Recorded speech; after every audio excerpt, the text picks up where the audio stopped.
Hi Warhammer 40k fans, Adam from the Space Wolves blog here with some more Space Hulk tactics.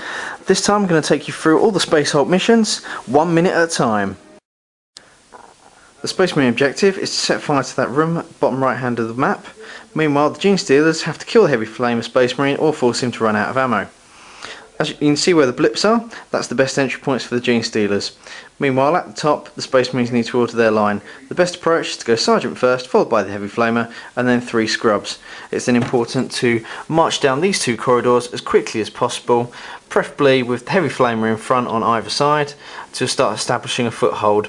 You then have to force the Genestealers back, using command points to maximise your firepower, and eventually using the Heavy Flamer to seal off different tunnels, run him up here, while the other guys from behind give him covering fire with Overwatch until he can make it into that room and set fire to it. Mission 2 is quite tricky. This comes down to the strange deployment of the Space Marines, where you take it in turns between the 2 players to deploy Space Marines in the different rooms. The Space Marine player deploys a Space Marine first, so it's best to take the assault cannon guy and place him in a good place. I tend to place him here or here.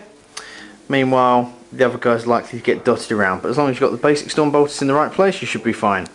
The Genestealers enter from up there and down there. Now there's 2 ways of playing this. You can either go and pursue the Genestealers and try and kill them and hold off the entry points, or you can sit tight. I tend to start off by getting all the guys to open as many doors as they can, so I'd open all the ones along here to create line of sight, and then congregate in room 1 and room 2. And then by using the crossfire, hold off all the Genestealers. Once the Genestealers have taken enough casualties, then advance. Or alternatively, if the Genestealers aren't advancing, you can then advance in a big mob and mop up as you go. In mission 3, Team A on the right have to get the cat across to Team B on the left. Now this comes down to structuring your line perfectly. So we've got the Sergeant in front with the cat, 2 Scrubs, and then up the top a Scrub and Heavy Flamer. This is to get them in strategic positions to hold this area and advance. Meanwhile, over on the left, you've got the Assault Cannon in the lead on the left and the Thunderhammer Storm Shield Sergeant on the right with some Scrubs behind. Once again, this is to get into positions to hold off this area and advance. In the first turn, Team A moves like so. So you've got the Sergeant advancing down here, and then he's going to move around here and dash through there. Meanwhile, at the top, you've got the other guys opening doors. The plan is to be able to rotate these 2 guys around as they're needed. Meanwhile, the Heavy Flamer can fire to seal off this corridor and fire all the way down to seal off here to stop the Sergeant being pursued by all the Genestealers. On the left, the other squad have advanced. As you can see, they're looking down this tunnel to hold that off and keep stopping the Genestealers from appearing. You've got the Storm Shield guy there, and you've got the Assault Cannon there. The plan is for them to advance up here into a dangerous area where the Assault Cannon can hose down any Genestealers while the Thunderhammer bashes them around. Things can get hairy in the middle, but once the first Sergeant's alright and he can run through, they can then form a conga line and start passing the cat to and from one another, and eventually all the way back to base B. In mission 4, the Space Marines need to either set fire to or shoot with the Assault Cannon this room and this room. So, as you can see from the Genestealer entry points, the Space Marines are going to have to run down this symmetrical corridor as fast as they can while dropping off guys on the way. I'll optimise the line for maximum chance of success. So you've got Heavy Flamer there, Assault Cannon there, Basic Sergeant there, Decent Sergeant there, go over Chainsaw in case he has to go through any doors, and then a selection of Scrubs. So the whole mob of guys are going to advance as quickly as they can, and they'll deposit guys along the way here and here to look down these corridors to stop Genestealers coming on. And then the plan is to advance up here, open as many doors as possible, get the heavy weapons up into this area, cleansing anything that's there, and slowly advance down and set fire to that. Meanwhile, all these doors will be open, and they'll be able to keep shooting down there with Overwatch fire to keep the Genestealers off. In mission 4, you've got to get as many Space Marines across the board and down to the exit point here as possible. Meanwhile, the Genestealers are going to try and butcher them. Obviously, the Genestealers come in from all directions. However, this is a very easy mission. All you need to do is figure out where the 2 Space Marine squads go. I have Squad B, top left, and Squad A, bottom right. And it's all about getting down these tunnels as fast as you can into these 2 rooms and holding them off against advancing Genestealers there and down there. Up the top, simply leave 2 guys behind, so long as you've got 1 guy looking up this corridor, opening that door, and 1 guy who's opened that door who's looking down that corridor, then you haven't got anything to worry about. So you just leave 2 guys behind and advance as quickly as you can. You've got the firepower to cleanse those rooms very easily, hence why I've put the Heavy Flamer near the front and the Assault Cannon near the front, as well as Thunderhammer Storm Shield Terminator. And that's just a case of how many Terminators you can get to fight your way down this corridor and down there and to the exit. In mission 6, you start with the Librarian and the Lightning Claw Space Marine. As well as 5 rooms, each of which has a Space Marine that's unconscious inside that you need to go and revive, and then get the Librarian as well as 2 Space Marines to the exit point down here. Meanwhile, Genestealers come on from all directions. Space Marine and Genestealer player takes it in turns to place Space Marines in different rooms. This is where the Genestealer player can really make your day hard by moving the Heavy Flamer or the Sergeant into a difficult spot. Obviously you get to place first, so I always tend to put the Heavy Flamer down here for cleansing corridors. Meanwhile, a Genestealer player will then immediately take the Sergeant and put him in the most difficult room to deny you a reroll on your command point. So the best practice is to ignore the room at the top because that door's blocked, break down this door and then get these 2 guys running into the rooms and then doing a bit of a conga line with waking different guys up. Once you get down to this corridor, you need to hold it off as best you can. This is where the Heavy Flamer comes in. Meanwhile, holding off any Genestealers that arrive from that point or up here, obviously open that door to prevent them sneaking around as blips. Once you've got enough Space Marines, make a run for it down this corridor using the Heavy Flamer and the Librarian to hold off different points.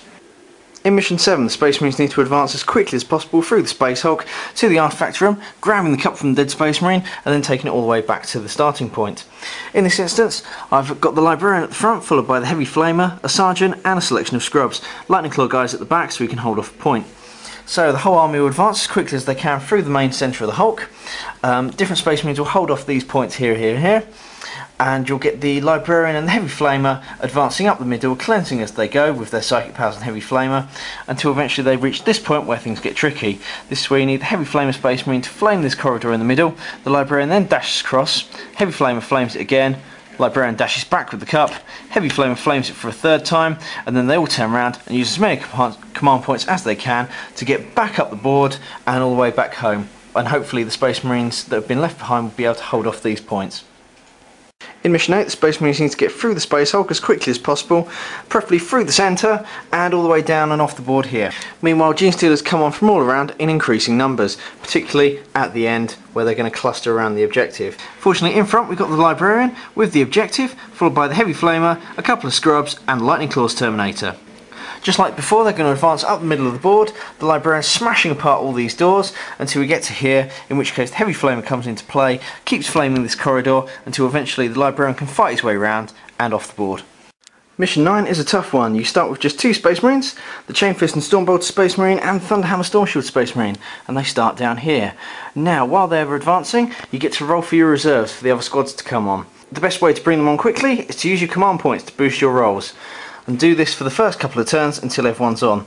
In the meantime, you need to get the Chainfist Space Marine here looking down this corridor on Overwatch. Meanwhile, the Thunderhammer Stormshield Space Marine needs to be looking down here while on guard and eventually advancing to stop these Genestealers from coming on. Later on, the Lightning Claw guy can come and take his place, while the Thunderhammer Stormshield guy can advance to here and go on guard to stop Genestealers coming on from up here. In the meantime, you need to push up this corridor using the Librarian and his Force Barrier Psychic Power, followed by the Assault Cannon who can cleanse out this area very quickly. The Genestealer player is going to try his best to flood this area with Genestealers, so the best thing to do is get the Librarian to advance up the top, turn around and cast Force Barrier in the middle there with the Assault Cannon guy there. Then when it dissipates each turn, they can shoot whoever's here and here, and then eventually advance around once that's dissipated and start cleansing out the corridor for other Space Marines to advance from down here. And then eventually you keep fighting back, force your way up here, using the Assault Cannon to hose down any Genestealers that sneakily get up here or down here, while using the Force Barrier to keep their numbers at bay. Meanwhile, the rest of the Space Marines follow behind. In Mission 10, you've got to stop the Genestealers from wrecking the control panel in this room. Unfortunately, the squads are divided and you don't get a sustained fire bonus. So for the best defense, I've placed all the Space Marines around the doors so they'll open them at the start of their movement. These guys will advance up here. These guys will advance up here. On the right I've optimised for close combat, on the left I've optimised for heavy weapons. The heavy weapons should allow the Space Marines to quickly cleanse this area and hold it off from any Genestealers. Meanwhile, these guys are going to need a little bit of help, but they've got the Stormbolters and the close combat specialists who are going to be on guard. Meanwhile, once this area is clear up here, the Heavy Flamer can occupy this corridor, looking down here and looking down here. Looking down here will obviously help out the close combat specialists holding off the Genestealers. Finally, if it all goes to hell in a handbasket, they can fall back to this room, although they can't fire any heavy weapons. Once you've battled your way through missions 1 to 10, missions 11 and 12 should be a dawdle. As always, good luck, stay on Overwatch, and try not to die screaming.